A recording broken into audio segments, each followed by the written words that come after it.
Essa semana eu recebi uma pergunta de uma seguidora minha que eu resolvi compartilhar com vocês porque eu achei muito interessante. E a pergunta foi a seguinte: Priscila, eu errei com o meu filho, percebi que eu errei, mas na hora que eu vi, já foi, eu já tinha falado.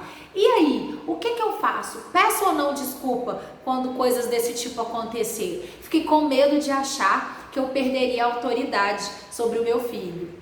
Olha só que coisa mais interessante. Eu acredito que muitas pessoas têm dúvida com relação a isso, justamente pelo medo de perder a autoridade, aquela pose de ser, né, a que sabe de todas as coisas, né, que nunca erra. Gente, e de fato, nós podemos sim, com toda certeza, pedir desculpa para os nossos filhos. Isso não vai fazer com que você perca a sua autoridade. Isso não vai fazer com que você seja menor. Pelo contrário, isso vai te engrandecer de uma forma que você não imagina. Porque você está mostrando para o seu filho o seu lado humano. Você está mostrando para o seu filho e ensinando para o seu filho que nós precisamos ser mais humanos. Nós precisamos aprender a reconhecer o nosso erro.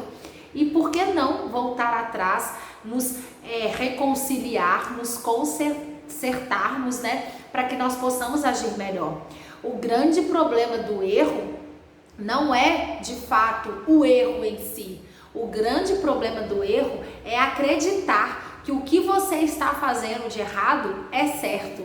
O grande problema do erro é se sentir culpada por errar e não ter coragem de se consertar, não ter coragem de reconhecer o seu erro, não ter coragem de abandonar esse sentimento de culpa e de agir diferente, de fazer diferente. Então, para pensar o quanto você vai engrandecer o seu filho, mostrando para ele que nós somos suscetíveis aos erros. E é normal nós errarmos, mas não é normal nós permanecermos no erro. Não é normal a gente viver com um sentimento de culpa e não decidir fazer diferente por medo, não decidir fazer melhor por vergonha. Vergonha é continuar errando, achando que está certo.